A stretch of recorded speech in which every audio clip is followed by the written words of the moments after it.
Hey guys, two more packages here. So I'll just open these up and add them to a sort of package compilation I've been making over the course of the last few weeks. So yeah, let's get on with that. Little one and a big one. We'll start with the little one. This could be quite exciting. Okay, I was actually trying to get one of these off a Murphy 245, but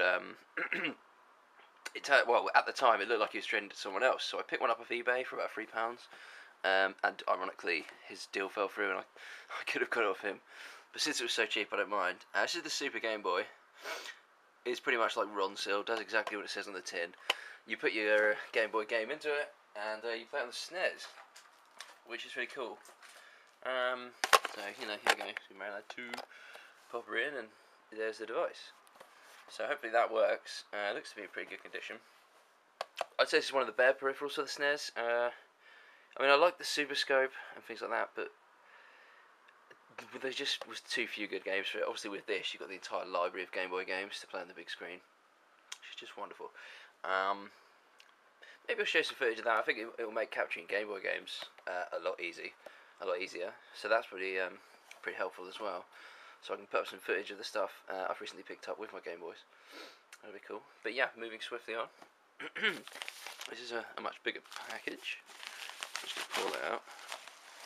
Oh wow. Okay, so I should give a little bit of disclosure here. That obviously is Theme Park, which I'm a fan of, in a big box. It's not for the PC. This is actually for the Amiga 500. And so we just bust that out. Man, look at this. Here we are living in the days of sort of greener gaming, where we're taking out the instruction manuals, allegedly, to save on the environment, but look at that. Not so green, but 10 times as awesome. So, just pop this out.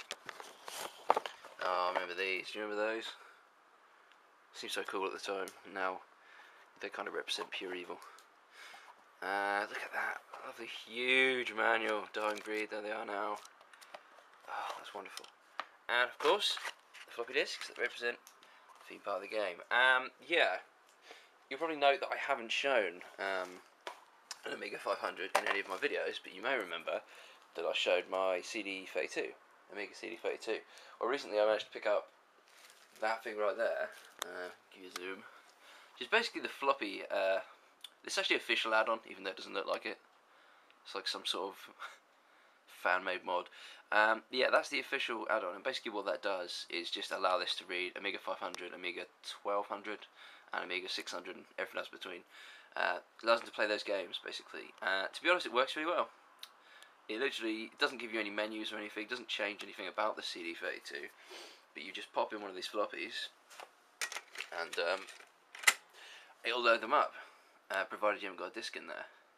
So I thought I'd be really sort of smart about this and say, hey, I can just copy some floppies, create my own using ROMs on the internet, which I'm not all for, but I just wanted to see if this had the capacity to do that.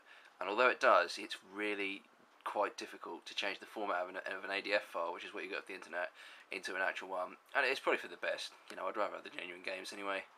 And as such, I bought Theme Park as it was about £2.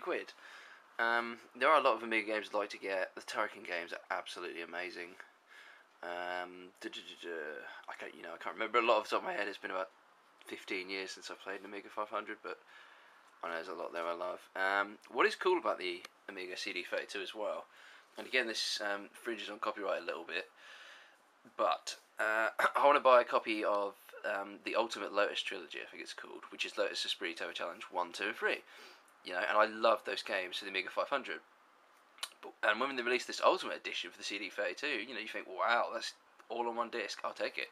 So, what I did, again, is downloaded it, just to try it out, and I'm glad I did, because I probably won't be buying that now. Here's the thing. Basically, when you download that game, or when you buy that game, Lotus Tower Challenge has always had amazing soundtracks, absolutely brilliant. And for the CD version, almost to a degree, good on them. They used Red Book audio instead of the sort of synthesizers. You'd think they'd just remake the already brilliant soundtracks with real instruments in a high quality, but they didn't. What they did was create a whole new soundtrack that doesn't have any of the appeal of the original. Whether it was made by someone else, I don't know, but by comparison, it just sucks. The beauty of this is, you see, I may pick up the game, because, if I'm going to use a copy, I'd like to own the game. That's, it's as close to being reasonable on that as I can get. And the beauty of this is, because it's Redbook audio, you've got tracks, 1 to 12, which represent the game's soundtrack.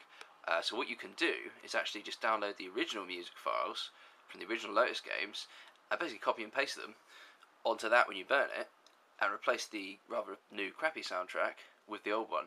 And that's something I really want to do. But what I'm going to do is I'm going to pick up that game first, so I've legitimately got it, and then I'm going to burn a copy of it with the old school soundtrack.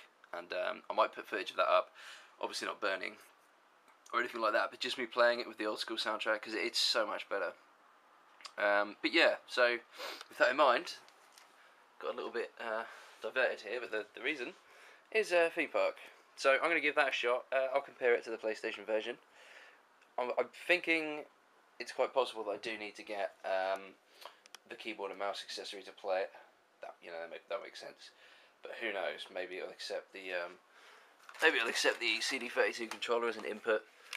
But who's to say? Also, now I've had some experience with this console, I've got to say this controller's kind of horrible. I don't know if it's because it's old or busted, but the D-pad's just horrible. Sometimes up doesn't respond that well, and sometimes all the directions don't respond that well.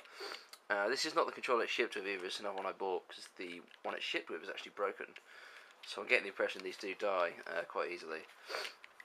So probably have to look out for another controller for this. You can use the Mega Drive ones, but they've only got about 4 buttons, and I think that's got about 6. So that doesn't really work out too well. Anyhow, yeah, that's the gist of this video, and now you know what I've got for the CD32. As always, thanks for watching.